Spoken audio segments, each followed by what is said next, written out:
નમસ્કાર વિદ્યાર્થી મિત્રો, હું ડાભી ગોવિંદ સર્વોપરીની યુટ્યુબ ચેનલમાં આપનું સ્વાગત છે. તો આપણે આગળ ચર્ચાઓ કરી હતી એ પ્રમાણે કે આપણે પ્રતિબિંબ એટલે શું, પ્રતિબિંબના પ્રકારો વિશે ચર્ચાઓ કરી છે. તો આપણને ખબર છે કે પ્રતિબિંબ છે એ બે પ્રકારના હોય, આભાસી પ્રતિબિંબ, વાસ્તવિક પ્રતિબિંબ. આવા પ્રતિબિંબો વિશે પણ આપણે ચર્ચાઓ કરી હતી. ત્યારબાદ એના આગળનો જે પોઈન્ટ હતો કે અરીસાના પ્રકારો. તો અરીસાના મુખ્યત્વે બે પ્રકાર હોય છે. એક આપણે કહેતા હોઈએ છીએ સમતલ અરીસો, બીજો આવે છે ગોળીય અરીસો.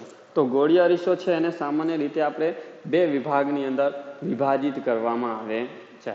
એક અંતર્ગોળ અરીસો અને બીજો આવે છે બહિર્ગોળ અરીસો, જેની આપણે આકૃતિ દ્વારા સમજણ મેળવી હતી.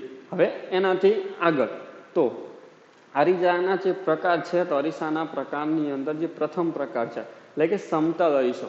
તો સમતલ અરીસો છે એ કેવી રીતના પ્રતિબિંબ રચે છે, કેવા પ્રતિબિંબ રચે છે, એની અમુક લાક્ષણિકતાઓ છે, અમુક એની ખાસિયતો છે.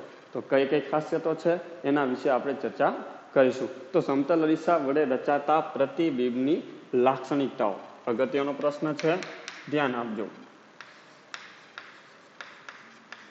કે સમતલ અરીસા વડે રચાતા પ્રતિબિંબની ખાસિયત અથવા તો લાક્ષણિકતાઓ.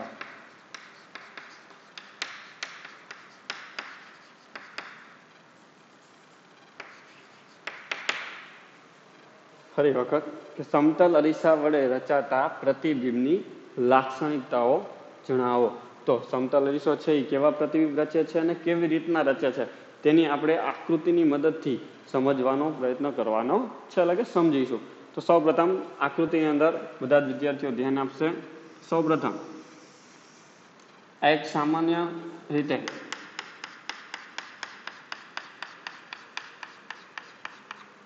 આ જે સપાટી છે અપારદર્શક સપાટી તરીકે આપણે ઓળખી શકીએ છીએ. અને જ્યારે આ જે સપાટી છે, આ સપાટીને આપણે કહી શકશું પરાવર્તક સપાટી. ખાસ કરીને યાદ રાખવાનું છે, આ જે સપાટી છે એ કેવી સપાટી કહેવાય?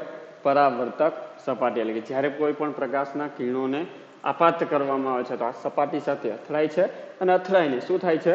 પાછા ફરે છે. તો આ છે સમતલ અરીસો, જે આપણે આગળ આકૃતિની મદદથી સમજ્યા હતા. તો હવે આ સમતલ અરીસો છે તો આ છે એની મુખ્ય અક્ષ, જેના વિશે આપણે ડિટેલમાં આગળ ચર્ચાઓ કરીશું. અત્યારે સામાન્ય રીતે સમતલ અરીસાની અમુક લાક્ષણિકતાઓ છે. તો મુખ્ય અક્ષ છે, સમજી લ્યો કે કોઈ પણ એક વસ્તુ છે જેનું હું નામ આપી દઉં છું એ બી.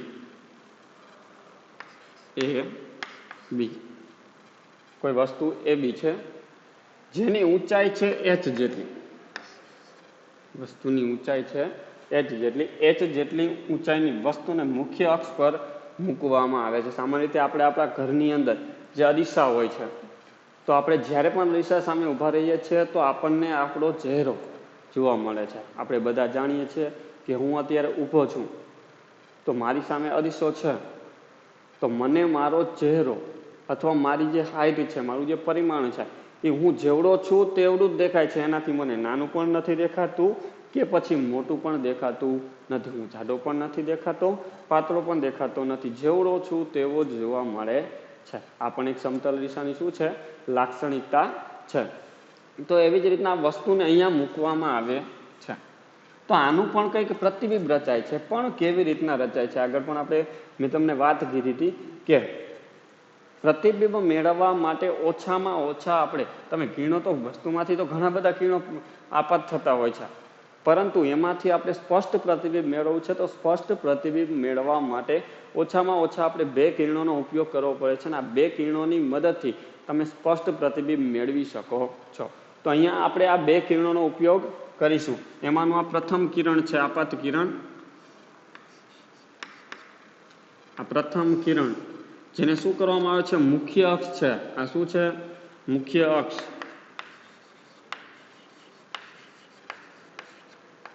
મુખ્ય અક્ષને શું કરવામાં આવે છે? સમાંતરે કિરણને આપાત કરવામાં આવે છે. તો મુખ્ય અક્ષને સમાંતર આપાત કરવામાં આવે છે તો એનું આ સમતલ અરીસા વડે શું થાય છે? પરાવર્તન થતું તમને જોવા મળે છે. પણ આ કેવી રીતના બને છે તેની આપણે ચર્ચા કરીશું. સૌપ્રથમ તો જ્યારે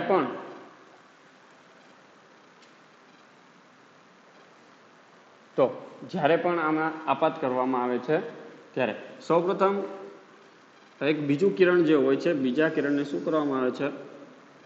નિશ્ચિત ખૂણે આપાત કરવામાં આવે છે. તો જ્યારે પણ આ નિશ્ચિત ખૂણે આપાત કરવામાં આવે છે તો તેનું જો અહીંયા જે ખૂણો બનાવે છે એક પ્રકારનો સમતલ અરીસા સાથે બનાવેલો લંબ કહેવાય. અને લંબ સાથે શું કરે છે? નિશ્ચિત ખૂણો બનાવે છે. તો જેટલા ખૂણે એને આપાત કરવામાં આવે છે એટલા ને એટલા જ ખૂણાથી એનું શું થતું જોવા મળે છે? તમને પરાવર્તન થતું જોવા મળે છે. પરંતુ આ બંને કિરણો એક પણ જગ્યાએ અહીંયા તમને ભેગા થતા જોવા મળતા નથી. એટલા માટે આને શું કરવામાં આવે છે? પાછળની બાજુએ આમ લંબાવવામાં આવતા હોય છે.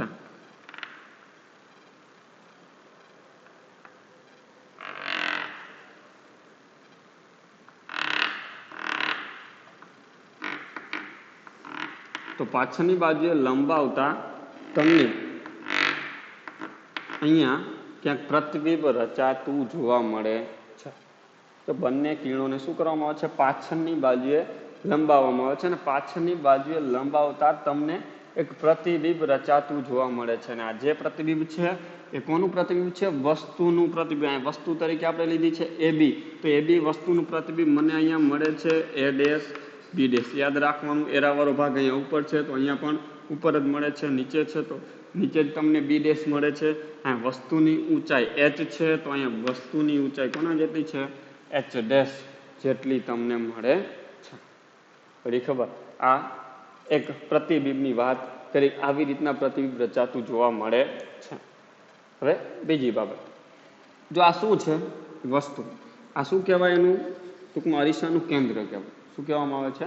કેન્દ્ર ગણવામાં આવે છે. તો આ કેન્દ્રથી લઈને અહીંયા સુધીનું અંતર, આ કેન્દ્રથી લઈને અહીંયા સુધીનું આ જે અંતર છે તો આ અંતરને વસ્તુ છે અને અંતર છે એટલે કે વસ્તુ છે અને વસ્તુ માટેનું અંતર છે ને એટલા જ માટે અહીંથી અહીંયા સુધીનું જે અંતર હોય, કેન્દ્રથી લઈને અહીંયા સુધીનું આ જે અંતર હોય છે તો આ અંતરને કહેવામાં આવે છે વસ્તુ અંતર. અને વસ્તુ અંતરને આપણે સામાન્ય રીતે યુ વડે, સ્મોલ યુ વડે દર્શાવવામાં આવે છે. ખાસ કરીને યાદ રાખવાનું, વસ્તુને સામાન્ય રીતે શેના વડે દર્શાવવામાં આવે છે? સ્મોલ યુ વડે દર્શાવવામાં આવતો હોય છે. ફરી વખત કે કેન્દ્રથી લઈને વસ્તુ સુધીનું અંતર, કેન્દ્રથી લઈને વસ્તુ સુધીનું જે અંતર છે ને આ અંતરને શું કહેવામાં આવે છે? વસ્તુ અંતર તરીકે ઓળખવામાં આવે છે. આ જે વસ્તુ છે આ જ વસ્તુનું મને શું મળે છે? અહીંયા પ્રતિબિંબ મળે છે. અને આ જે પ્રતિબિંબ મળે છે તો કેન્દ્ર અને પ્રતિબિંબ આ બંને વચ્ચેનું અંતર, અને એટલા જ માટે આવું જે અંતર હોય આવા અંતરને શું કહેવામાં આવે છે? પ્રતિબિંબ અંતર કહેવામાં આવે છે. અને પ્રતિબિંબ અંતરને આપણે સામાન્ય રીતે V વડે દર્શાવવામાં આવે છે. ખાસ કરીને યાદ રાખવાનું, વસ્તુ અંતરને U, પ્રતિબિંબ અંતરને V. ગુજરાતીમાં પણ તમને લખી દો એટલે ખબર પડે. પ્રતિબિંબ અંતર, વસ્તુ અંતર, વસ્તુ અંતરને U વડે, પ્રતિબિંબ અંતરને V વડે દર્શાવવામાં આવે છે. ટૂંકમાં યાદ રાખવાનું, કેન્દ્રથી વસ્તુ સુધીનું અંતર તો વસ્તુ અંતર, કેન્દ્રથી પ્રતિબિંબ સુધીનું અંતર તો પ્રતિબિંબ અંતર કહેવામાં આવે છે. આના પરથી એક બીજી બાબત, હવે આ જે બે બાજુઓ છે એને તમે M ડેશ અથવા MN વડે પણ દર્શાવી શકો છો, જેથી કરીને આપણને ખબર પડે. મિરર, અરીસો આપણે કહેતા હોઈએ છીએ. હવે અહીંયા આપણને ખબર પડે છે કે આ જે પ્રતિબિંબ રચાય છે, પ્રતિબિંબ આપણી અરીસાની પાછળની બાજુએ રચાતો. તમે સમજી લ્યો કે હું મારું મુખ છે, મારું મોઢું છે એવું અરીસાની અંદર જોઈ રહ્યો છું, તો આપણને ખબર છે મને મારો ચહેરો આગળની બાજુ દેખાય છે કે અરીસાની પાછળની બાજુ દેખાય? તો આપણે સ્વાભાવિક બધા જાણીએ છીએ કે આપણને આપણનો જે ચહેરો છે અરીસાની અંદરની બાજુએ કે પાછળની બાજુએ રચાતો જોવા મળે છે. અને એ કેવું પ્રતિબિંબ હોય છે? આભાસી પ્રતિબિંબ રચાય છે. એટલે કે આપણને એવો ભાસ થાય છે કે અહીંયા મારું પ્રતિબિંબ છે, એવો આપણને આભાસ થતો હોય છે. એટલે કે આભાસી પ્રતિબિંબ. યાદ રાખવાનું, સમતલ અરીસા વડે હંમેશા તમને કેવા પ્રતિબિંબ મળે છે? આભાસી પ્રતિબિંબ મળતા હોય છે. તો એની આપણે વાત કરશું. હવે એની મુખ્ય જે લાક્ષણિકતાઓ છે તો લાક્ષણિકતાઓ વિશે ચર્ચા કરીશું. તો પહેલી ખાસ કરીને યાદ રાખવાનું છે કે પહેલી લાક્ષણિકતા છે કે સમતલ અરીસો છે તો સમતલ અરીસા વડે હંમેશા આપણને કેવા પ્રતિબિંબ મળે. અહીંયા આપણે જોયું પાછળની બાજુએ મળે છે, આભાસી મળે છે. જો વસ્તુ આમ જેમ છે એમની એમ જ રહે છે, એટલે કે એમ જ મળે છે, અને એમ જ મળતી હોવાના લીધે પ્રતિબિંબ કેવું કહેવાય? આપણે આપણું મોઢું છે અથવા આપણે આપણું ચહેરો છે એ આપણે અરીસાની અંદર જોઈએ છે. શું આપણે જોઈએ છે તો આપણે ઊંધા દેખાઈએ છીએ? શું આપણું માથું નીચે ને પગ ઉપર દેખાય છે? આવું બનતું નથી. આપણે જેમ ઊભા હોય તેમના તેમ જ દેખાય છે. અને આવું જે પ્રતિબિંબ હોય તો આવા પ્રતિબિંબને આપણે ચત્તુ પ્રતિબિંબ તરીકે ઓળખી શકીએ છીએ. તો કે સમતલ અરીસા વડે સમતલ અરીસા વડે હંમેશા કેવું પ્રતિબિંબ રચાય છે? આભાસી અને ચત્તુ. યાદ રાખવાનું, સમતલ અરીસા વડે હંમેશા આભાસી અને ચત્તુ પ્રતિબિંબ રચાય છે. પેલી લાક્ષણિકતા છે કે સમતલ અરીસા વડે હંમેશા આભાસી અને ચત્તુ પ્રતિબિંબ રચાતું તમને જોવા મળે છે. બીજી બાબત, બીજી લાક્ષણિકતા, જો એ વસ્તુ h ઊંચાઈની છે તો તમને જે પ્રતિબિંબ મળે છે એ પણ કેટલી ઊંચાઈનું મળે છે? h ડેશ, એટલે કે h જેટલું જ, જેટલી ઊંચાઈ છે એટલું જ. તે મેં હમણાં પણ તમને વાત કરી કે આપણે આપણું શરીર છે એ અરીસાની અંદર જોઈએ છીએ તો આપણી જેટલી હાઈટ છે, જેટલી ઊંચાઈ છે એટલી જ ઊંચાઈના આપણે જોવા મળીએ છીએ. એમાં અરીસામાં જોતા આપણે ઊંચા નથી બની જતા કે નીચા નથી બની જતા. આપણું જે પરિમાણ હોય છે, જેટલી હાઈટ હોય છે, જેટલી ઊંચાઈ હોય છે એટલું ને એટલું જ પરિમાણ રહેતું હોય છે. અને એટલા જ માટે કહી શકાય કે સમતલ અરીસા વડે, સમતલ અરીસાની અંદર વસ્તુની ઊંચાઈ અને પ્રતિબિંબની ઊંચાઈ હંમેશા કેવા હોય છે? સમાન હોય છે. એટલે સમતલ અરીસા કે વસ્તુની ઊંચાઈ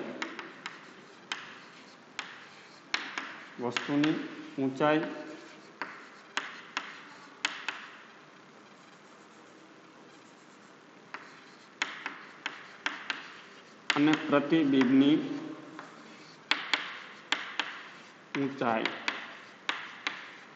હંમેશા સમાન હોય છે. એટલે કે વસ્તુની ઊંચાઈ અને પ્રતિબિંબની ઊંચાઈ હંમેશા કેવી હોય છે?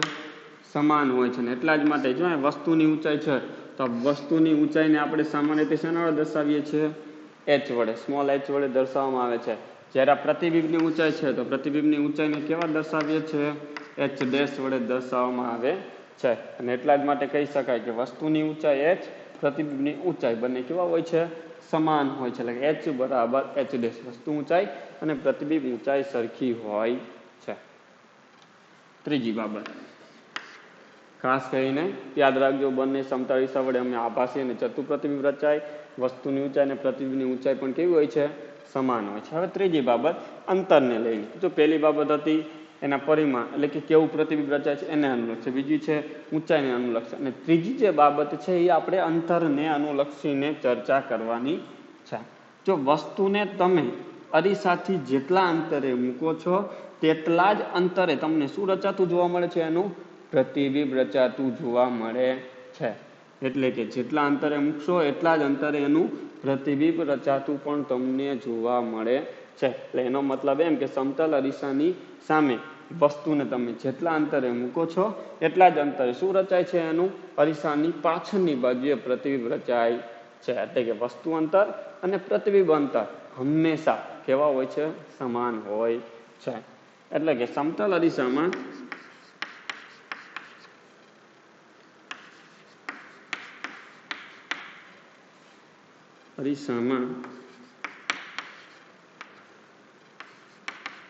વસ્તુને અરીસાની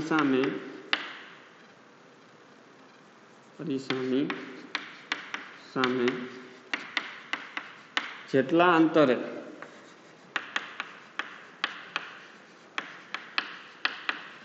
મૂકવામાં આવે છે તેટલા જ અંતરે તેનું પ્રતિબિંબ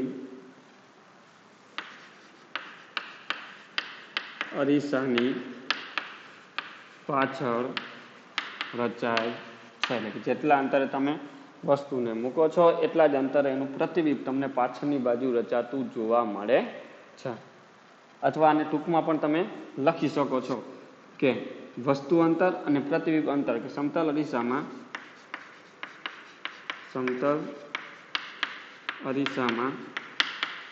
વસ્તુ અંતર અને પ્રતિબિંબ અંતર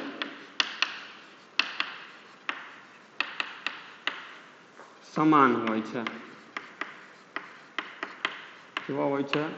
સમાન હોય છે. ને એટલા જ માટે તમે એને ટૂંકમાં દર્શાવી શકો છો u બરાબર v. u એટલે કે વસ્તુ અંતર, v એટલે કે પ્રતિબિંબ અંતર. એટલે કે વસ્તુ અંતર અને પ્રતિબિંબ અંતર હંમેશા કેવા હોય છે? સમાન હોય છે. બેમાંથી કોઈ પણ એક પોઈન્ટ તમે લખી શકો છો. તમે તમારી રીતે પણ ને આવી રીતના પણ એને દર્શાવી શકાતો હોય છે. અને ચોથી બાબત, અને ખૂબ જ અગત્યની આ એક બાબત છે, તમે બધાએ જ અનુભવ કર્યો હશે કે તમે જ્યારે કોઈ પણ વ્યક્તિ અરીસાની સામે ઊભો હોય, ઘણી બધી આપણે અરીસામાં આપણે મોઢાની સાથે ઘણી બધી એવી વાત જોઈ હોય, ઘણી બધી બાબતો આપણે એની અંદર જોતા હોય, રમતો રમતા હોય. તો અરીસાની સામે જ્યારે તમે ઊભા હોય અને તમે તમારો જમણો હાથ ઊંચો કરો છો, કેવો હાથ? જમણો હાથ જ્યારે તમે તમારો ઊંચો કરો છો તો જે પ્રતિબિંબ હોય છે, તો પ્રતિબિંબનો ડાબો હાથ ઊંચો થતો તમને જોવા મળે છે. સાંભળજો ફરી વખત, જ્યારે તમે અરીસાની સામે ઊભા હોય અને તમે તમારો જમણો હાથ ઊંચો કરો છો તો તમને તમારા પ્રતિબિંબ એટલે કે અરીસાની અંદર જે છે એનો ડાબો હાથ ઊંચો થતો તમને જોવા મળે છે. જ્યારે તમે તમારો ડાબો હાથ ઊંચો કરો છો તો પ્રતિબિંબનો જમણો હાથ ઊંચો થતો તમને જોવા મળે છે. આ બાબત તમે ઘરે લઈને જોઈ શકો છો. અને આવી જે આ ઘટના બને છે, અને આ જે ઘટના છે ને, આ ઘટનાને કહેવામાં આવે છે પાર્શ્વીય ઋતક્રમણની ઘટના કહેવાય. કેવી ઘટના? પાર્શ્વીય ઋતક્રમણની ઘટના તરીકે પણ ઓળખવામાં આવે છે. કે સમતલ અરીસાની અંદર બાજુઓ હોય છે એ ઉલટાયેલી જોવા મળે છે. સમતલ અરીસામાં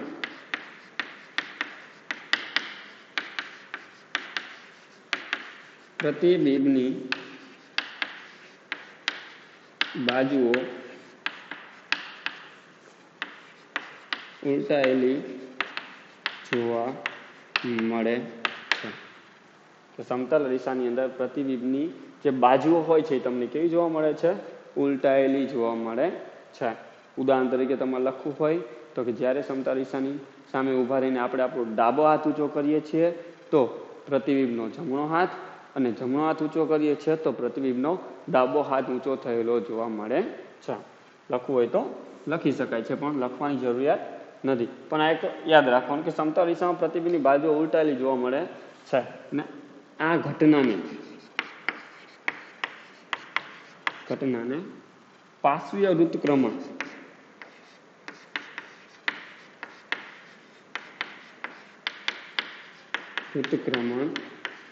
કહે. આ જે ઘટના બને છે તો આ ઘટનાને શું કહેવામાં આવે છે? પાર્શ્વીય ઋતક્રમણની ઘટના કહેવામાં આવે છે. આ એક ખૂબ જ અગત્યનો પ્રશ્ન છે. હવે આ જે અંતર છે, અંતરને અનુલક્ષીને એક આપણે એક નાનકડી એવી બાબત જોઈ લે, સમજી લ્યો. તમને ઘણી બધી વાર 1 માર્ક્સના પ્રશ્નની અંદર કે વિકલ્પની અંદર કે ખાલી જગ્યાની અંદર પ્રશ્ન પૂછવામાં આવે છે કે કોઈ વસ્તુ, સાંભળજો, કોઈ વસ્તુ સમતલ અરીસાની સામે 4 સેન્ટીમીટર અથવા 4 મીટર અંતરે રહેલી છે. કોઈ પણ સેન્ટીમીટર હોય અથવા મીટર હોય. ઉદાહરણ તરીકે કે કોઈ વસ્તુ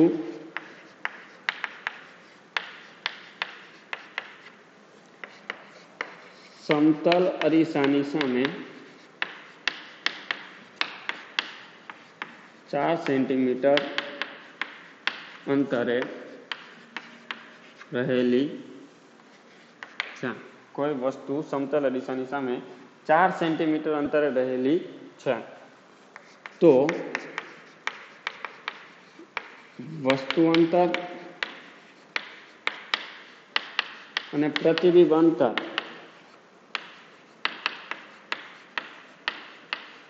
વચ્ચેનું અંતર જણાવો.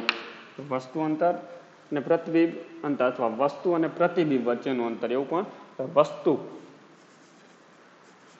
અને પ્રતિબિંબ, વસ્તુ અને પ્રતિબિંબ વચ્ચેનું અંતર જણાવો.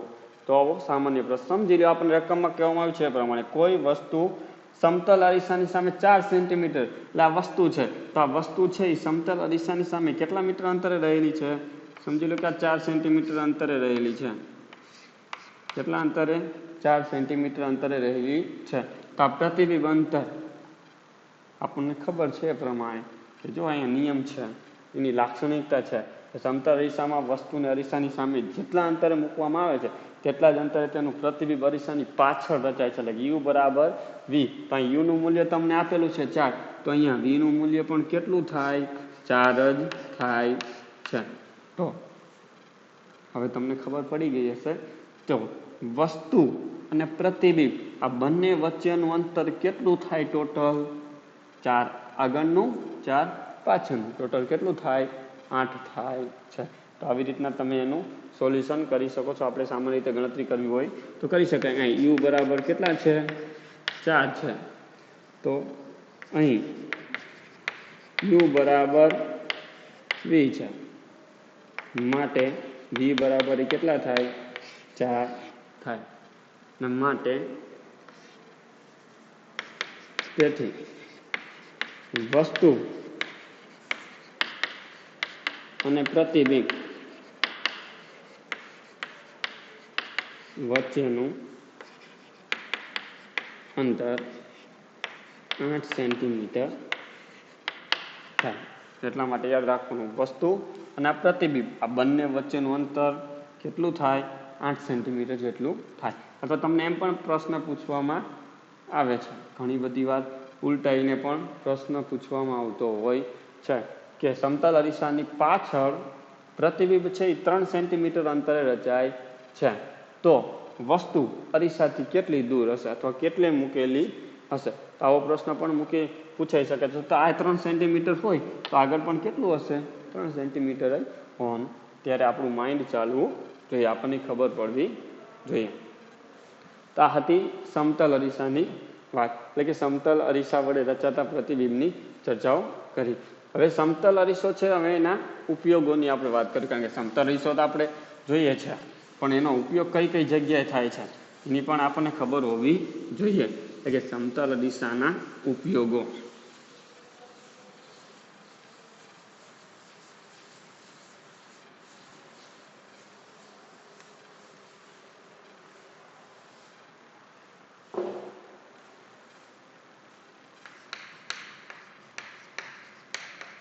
સમતલ અરીસાના ઉપયોગો. તો સમતલ અરીસો છે, તો સમતલ અરીસોનો ઉપયોગ ક્યાં થાય છે? આપણે બધાને ખબર છે, આપણે આપણા ઘરની અંદર સમતલ અરીસાનો ઉપયોગ કરીએ છીએ. આપણે વૈજ્ઞાનિક ભાષામાં કહેતા હોય ને, દર્પણ કહેવામાં આવે. શું કહેવામાં આવે છે? દર્પણ તરીકે ઓળખવામાં આવે છે. એટલે કે સમતલ અરીસો છે, તો સમતલ અરીસો શેના તરીકે વપરાય છે? એટલે કે દર્પણ તરીકે સામાન્ય ઉપયોગ છે કે સમતલ અરીસાનો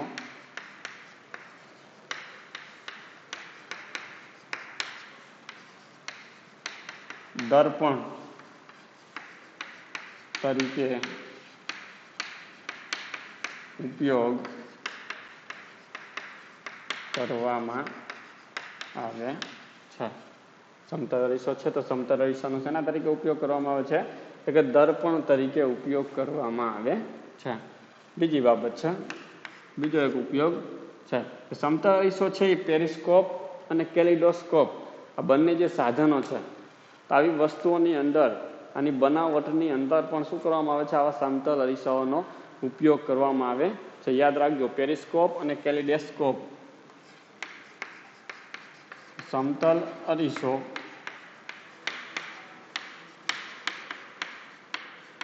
પેરિસ્કોપ અને કેલિડોસ્કોપ માં ઉપયોગી છે. સમતલ અરીસો છે એ પેરિસ્કોપ બનાવવા માટે અને કેલિડેસ્કોપ બનાવવા માટે પણ શું થતો હોય છે? ઉપયોગી બનતો હોય છે.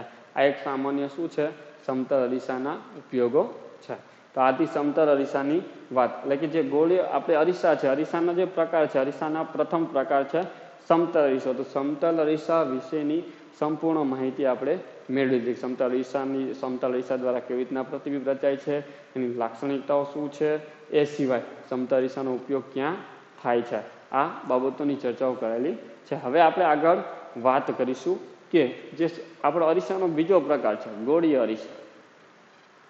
તો ગોળીય અરીસા છે, તો ગોળીય અરીસાની અંદર એના પણ બે પેટા પ્રકાર છે.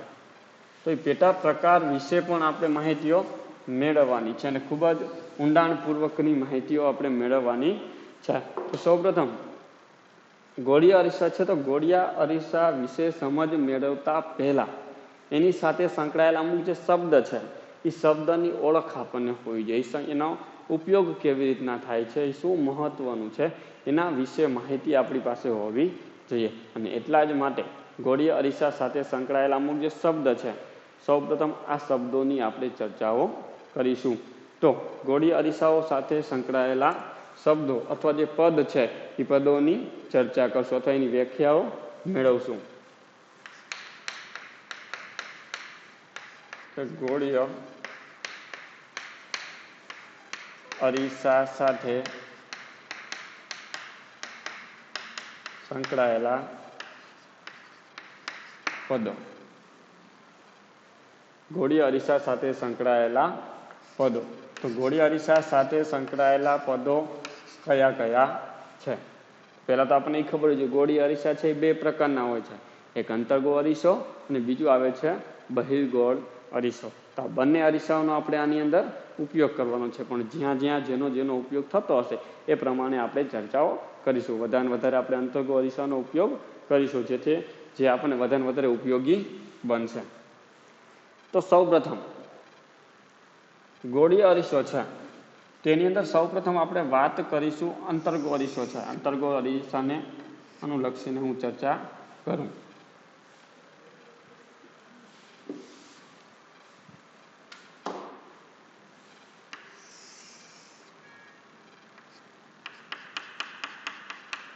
આ તેની અપારદર્શક સપાટી છે.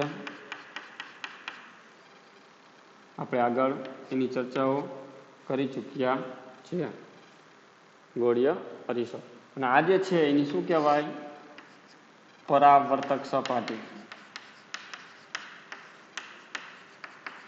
એવી સપાટી પરાવર્તક સપાટી. તો આપણને ખબર છે કે અરીસો છે એક ગોળાનો ભાગ છે. કોનો ભાગ છે? ગોળાનો. આપણે દોરવાનો પ્રયત્ન કરીશું.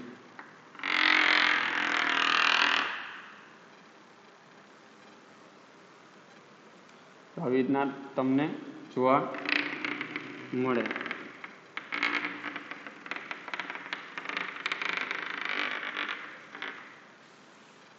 ગોળીય અરીસો છે એ શું છે?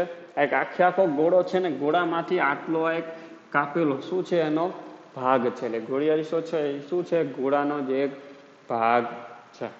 સૌપ્રથમ આની સાથે સંકળાયેલો એક શબ્દ આવે છે જેને આપણે કહેતા હોય ધ્રુવ. શું કહેવામાં આવે છે? ધ્રુવ. જેને આપણે કહેતા હોય પોલ, અંગ્રેજીમાં કહેવામાં આવે છે પોલ. આવા શબ્દ તરીકે પણ એને ઓળખવામાં આવે છે. તો સૌપ્રથમ ધ્રુવ ને એટલા જ માટે પોલ એને કહેવામાં આવે છે, એટલા જ માટે એને સંજ્ઞા પી વડે દર્શાવવામાં આવે છે. તો આ ગોળીય અરીસો છે. આ ગોળીય અરીસાની શું કહેવાય? આજે આગળની આ જે સપાટી છે એને આપણે કેવી સપાટી તરીકે ઓળખીએ છીએ? પરાવર્તક સપાટી. તો આ ગોળીય અરીસો અને ગોળીય અરીસાની આ જે પરાવર્તક સપાટી છે, તો આ પરાવર્તક સપાટીનું સમજી લો કે આ એક કેન્દ્ર છે. શું છે? એનું કેન્દ્ર રહેલું છે. હું તમને ટપકાની મદદથી જણાવું છું કે ગોળીય અરીસાની પરાવર્તક સપાટી ને પરાવર્તક સપાટીનું આ કેન્દ્ર છે ને પરાવર્તક સપાટીનું આ જે કેન્દ્ર છે, આ કેન્દ્રને ગોળીય અરીસાની પરાવર્તક સપાટીનું આ જે કેન્દ્ર છે, તો આ કેન્દ્રને શું કહેવામાં આવે છે? અંતર્ગોળ અરીસો હોય તો ભલે બહિગો અરીસો હોય તો પણ ભલે, એનું શું કહેવામાં આવે છે? ધ્રુવ. એને અરીસાનો ધ્રુવ કહેવામાં આવે છે. અને જેને આપણે સામાન્ય રીતે શેના દર્શાવીએ છીએ? કઈ સંજ્ઞા વડે? પી સંજ્ઞા વડે દર્શાવવામાં આવે. જ્યારે ગોલીય અરીસાની પરાવર્તક સપાટી, ગોલીય અરીસાની પરાવર્તક સપાટી, અહીંયા હું લખું છું, ધ્યાન આપજો કે ગોલીય અરીસાની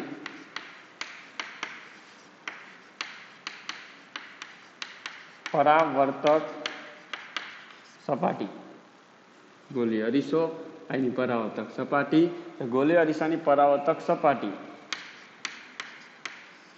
કે જે શું છે? ગોલીય અરીસાની પરાવર્તક સપાટી છે. અને એનું જે ગોલીય અરીસાની પરાવર્તક સપાટીના કેન્દ્ર અથવા મધ્યબિંદુ, બેમાંથી કોઈ પણ શબ્દનો પ્રયોગ તમે કરી શકો છો. ગોલીય અરીસો, પરાવર્તક સપાટી, આ એનું કેન્દ્ર અથવા એનું મધ્યબિંદુ પણ તમે કહી શકો. હું કૌંસમાં લખી દઉં છું, મધ્યબિંદુ. એ ગોલીય અરીસાની પરાવર્તક સપાટીના કેન્દ્રને અરીસાનો ધ્રુવ કહે છે. ગોલીય અરીસાની પરાવર્તક સપાટી અને એનું કેન્દ્રને અરીસાનો ધ્રુવ કહેવામાં આવે છે. અને જેને શેના વડે દર્શાવવામાં આવે છે? જેને પી સંજ્ઞા વડે દર્શાવાય છે. જેને કઈ સંજ્ઞા વડે દર્શાવીએ છીએ આપણે? પી સંજ્ઞા વડે દર્શાવતા હોઈએ છીએ. બીજી એક અગત્યની બાબત કે જો આ ધ્રુવ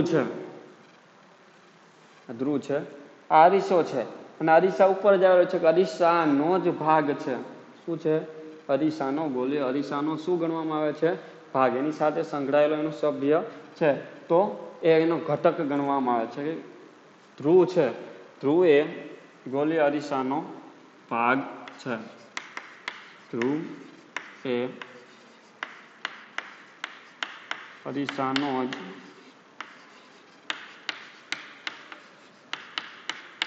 એક ભાગ છે. ધ્રુવ શું છે? ગોલીય અરીસાનો જ એક ભાગ રહેલો છે. આ હતી ધ્રુપીની વાત. હવે એના પછીનો એક અગત્યનો શબ્દ આવે છે, જેને આપણે કહેતા હોઈએ છીએ વક્રતા કેન્દ્ર. શું કહેવામાં આવે છે? વક્રતા કેન્દ્ર. ને જેને આપણે સી સંજ્ઞા વડે દર્શાવીએ છીએ. કઈ સંજ્ઞા વડે? સી સંજ્ઞા વડે દર્શાવવામાં આવે છે. હવે જો તમને બધાને ખબર છે, આ એક વર્તુળાકાર એક ગોળો છે, પોલો ગોળો છે. ના ગોળાનો જ એક ભાગ છે અરીસો છે. તો આ ગોળો હોય તો આ ગોળાનું એક કંઈક વચ્ચે સેન્ટર હોય, એનું કેન્દ્ર હોય કે ના હોય? તો આપણે બધા કહીશું કે હા હોય સાહેબ. આ શું છે? ગોળો છે, અને ગોળાનું શું કહેવાય? આ એક કેન્દ્ર છે. શું કહેવામાં આવે છે? કેન્દ્ર.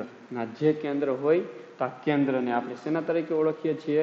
વક્રતા કેન્દ્ર તરીકે ઓળખવામાં આવે છે. એટલે કે આપણે લખી શકાય કે ગોલીય અરીસો, ગોલીય અરીસો છે એ શું છે? કે ગોળાનો જ એક ભાગ છે. કોનો ભાગ છે?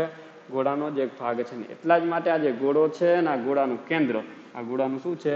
કેન્દ્ર. અને આ ગોળાનું જે કેન્દ્ર છે, તો આ કેન્દ્રને આપણે શેના તરીકે ઓળખી શકીએ છીએ? વક્રતા કેન્દ્ર તરીકે ઓળખવામાં આવે છે. કે ગોલીય અરીસાની પરાવર્તક સપાટી છે, આ પરાવર્તક સપાટી છે શું છે? ગોળાનો જ એક ભાગ છે. અને આ એનું એ ભાગનું શું રહેલું છે? કેન્દ્ર. ને એટલા જ માટે તો ગોલીય અરીસાની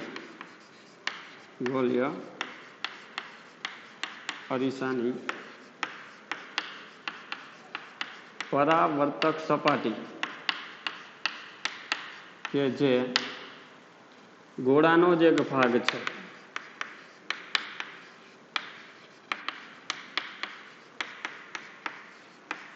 પરાવર્તક સપાટી છે એ શું છે? ગોલીય અરીસાની પરાવર્તક સપાટી કે જે શું છે? ગોળાનો જ એક ભાગ છે. અને તેનું જે કેન્દ્ર છે, આ શું છે? એનું કેન્દ્ર. તો તેના કેન્દ્રને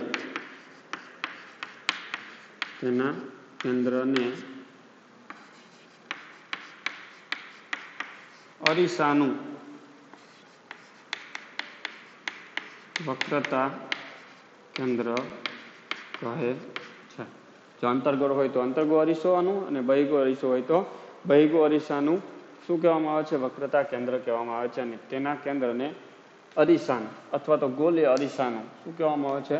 વક્રતા કેન્દ્ર. લખવું હોય તો લખી શકાય ગોળીય અરીસાનું શું કહેવામાં આવે છે? વક્રતા કેન્દ્ર કહેવામાં આવે છે. જો બહિર્ગોળ અરીસા માટે પણ તમે એને દર્શાવી શકો છો.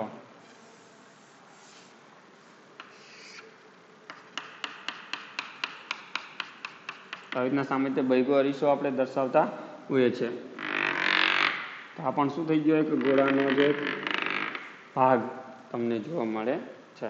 આવી રીતના અંતર્ગોળ અને બહિર્ગોળ. હવે એને કઈ સંજ્ઞા વડે દર્શાવવામાં આવે છે? તો વક્રતા કેન્દ્રને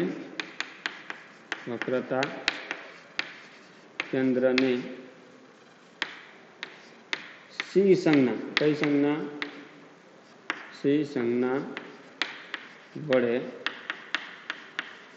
દર્શાવાય છે. ગોળીય અરીસાને કઈ સંજ્ઞા, વક્રતા કેન્દ્રને કઈ સંજ્ઞા વડે દર્શાવવામાં આવે છે? સી સંજ્ઞા વડે દર્શાવવામાં આવે છે. અહીંયા બીજી એક બાબત ક્લિયર કરી દઉં કે જો આ કેન્દ્ર છે એ આ કોઈ અરીસાનો, ગોળીય અરીસાનો કોઈ ભાગ નથી, ભાઈ ધ્રુવ ભાગ હતો, પરંતુ આ કેન્દ્ર છે અને કેન્દ્રને અરીસાને કોઈ એકબીજા સાથે કોઈ સંબંધ ધરાવતા નથી, એટલે કે કોઈ એનો ભાગ છે નહીં. એટલે તમારે દર્શાવવું પડે કે વક્રતા કેન્દ્ર છે એ કોઈ ગોળાનો ભાગ નથી. એટલે કે આપણે ટૂંકમાં ભાગ મીન્સ કે એની સાથે સંકળાયેલો નથી, કે વક્રતા કેન્દ્ર અરીસાનો ભાગ નથી. કે વક્રતા કેન્દ્ર એ અરીસાનો કોઈ ભાગ નથી, કોઈ ભાગ નથી. યાદ રાખવાનું, વક્રતા કેન્દ્ર છે એ અરીસાનો કોઈ ભાગ છે નહીં.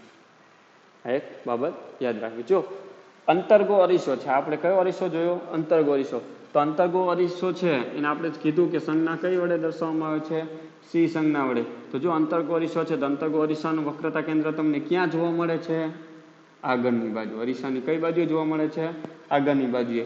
જ્યારે બહિર્ગોળ અરીસો છે તો બહિર્ગોળ અરીસાનું વક્રતા કેન્દ્ર છે એ તમને ક્યાં જોવા મળે છે? પાછળની બાજુએ તમને જોવા મળતું હોય છે. અંતર્ગોળ અરીસાનું વક્રતા કેન્દ્ર આગળની બાજુ, બહિર્ગોળ અરીસાનું વક્રતા કેન્દ્ર પાછળની બાજુએ તમને જોવા મળે છે. આ એક બાબત પણ યાદ રાખવાની કે અંતર્ગોળ અરીસો હોય કે અંતર્ગોળ અરીસાનું વક્રતા કેન્દ્ર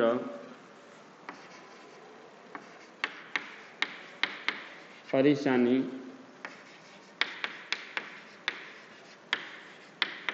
આગળની બાજુ અને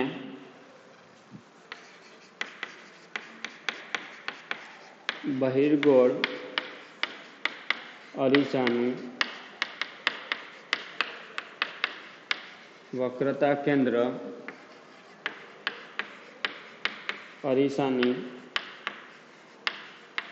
પાછળની બાજુએ હોય છે.